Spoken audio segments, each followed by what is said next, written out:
I will say this about Boeing. Love them or hate them, they do provide me with content to talk about. Okay, roll the logo thingy.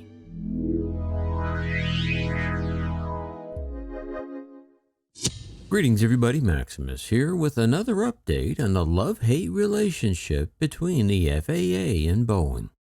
An FAA investigation this summer found out that Boeing had appointed engineers to oversee airplane certification work on behalf of the FAA, who lack the required technical expertise and often are not meeting FAA expectations.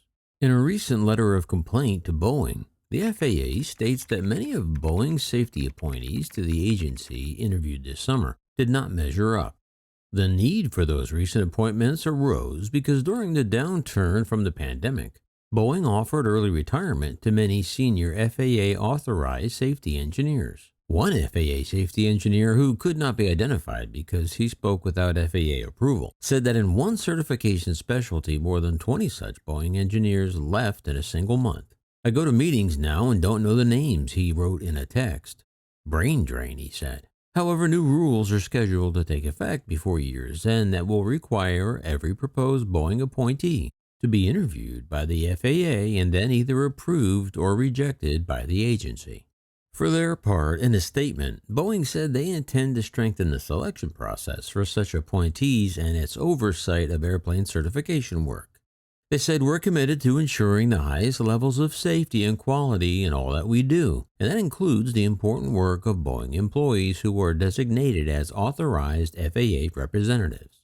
The FAA delegates much of the airplane certification work to these authorized safety appointees, making sure tests are completed and that all designs comply with FAA regulations." The FAA letter dated November 2nd and addressed to Tom Galanowitz, Boeing Vice President for Production and Services Safety, lists a series of failures to meet FAA requirements among the engineers Boeing appointed to act on the FAA's behalf. Some lacked direct experience requiring expertise in the general certification process. Some were not cognizant of related technical requirements and problems related to civil aircraft approval. Some did not know the technical and procedural requirements involved in obtaining such approvals. Furthermore, the FAA complained of weaknesses in Boeing's panels that appointed these engineers. These panels have not demonstrated an independent assessment of a candidate's experience and technical capability. Instead, the letter states in many cases the candidate's direct manager and another person who had been monitoring the engineer were all members of the panel. The FAA said this made the appointment process appear to be just a formality by those assigned to train the person for the post, instead of being an independent validation that the candidate has made the grade. The letter also asserts that Boeing has given some authorized safety appointees expanded authority without having one of these panels evaluate if the designee is even qualified for the role. And finally, it complains that Boeing selected internal advisors to the safety appointees without FAA approval, and that during interviews, these Boeing advisors were not able to explain the requirements and responsibilities of their roles.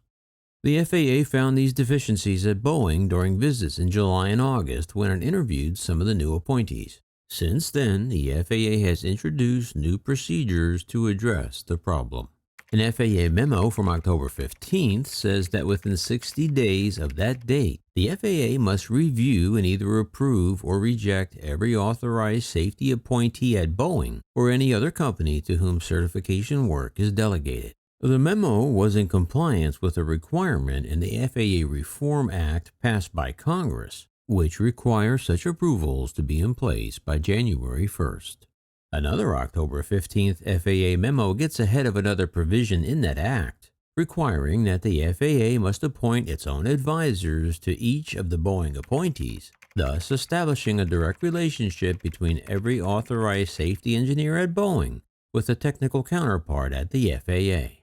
Previously, the Boeing authorized appointees reported to their Boeing managers and frequently had little or no direct contact with the FAA technical staff. This was an arrangement that drew criticism for undermining their independence from Boeing management. The FAA letter was signed by Ian Wan, the acting manager for aviation safety of the FAA's local office that oversees Boeing.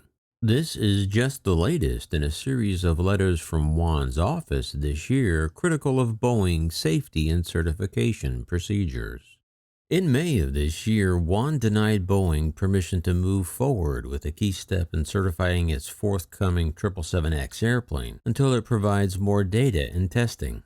In August, another letter from Juan said an investigation had found a substantial number of engineers who do certification work for the FAA are concerned about Boeing management exerting pressure on them to speed the approval process, and that the FAA would therefore conduct an independent survey of all such engineers. I really don't understand how Boeing can build such iconic aircraft such as the 747 and the 787, just to name a few, yet they can't figure out how to run the company. Have any ideas? Let me know down below. Hey, I have a question for you. Are you sick and tired of Boeing news? Yeah, I know most of it's bad, but eventually it's going to be good. So if you like being kept up to date on Boeing news, let me know. And if you're sick and tired of it, let me know that too. And while you're down there, be sure to check out the merch and buy me a coffee links. I got some emails from some of you who said you tried to donate to the Buy Me a Coffee app, but the link was broken. But I reached out to the nice folks at Buy Me a Coffee and they found out the problem was at their end and they repaired the link. Well, that's going to wrap it up for now. And as always, before you go, remember to like, subscribe, share, and ring the bell. And remember, leave the rubber on the runway and your troubles on the ground. And I will see you next time in the air. Yeah, this is Maximus.